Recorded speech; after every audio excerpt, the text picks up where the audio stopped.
धीरे धीरे भारतर पड़ोशी देश बांग्लादेश रे हिंदू उपरे अन्याय अत्याचार बढ़ी चली। बांग्लादेश रे रहुतिबा हिंदू मानक उपरे हेउतिबा अन्याय अत्याचार को तुरंत दमन करिबा पई बरगढ़ हिंदू सुरक्षा मंच पक्षरु जिलापालक जरिया रे लिखित भावे अनुरोध करा जायछि।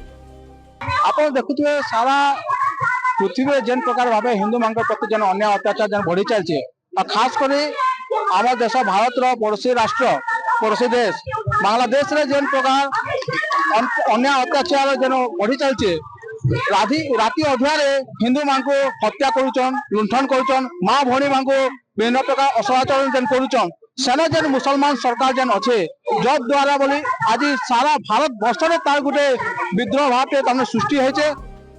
हिंदू मानक उपरे हेउतिबा अत्याचार तुरंत बंद नहेले ओडिशा तथा बरगढ़ जिला रहुतिबा बांग्लादेशी मानक तड़ाजिबो बोली हिंदू सुरक्षा मंच सदस्य माने कहिसेंती। देखुन विगत किछि दिन हला बांग्लादेश रे जेन प्रकार हिंदू मान ऊपर अत्याचार होउछे ताकर माने जीवन भी हानि होउछे तार संगे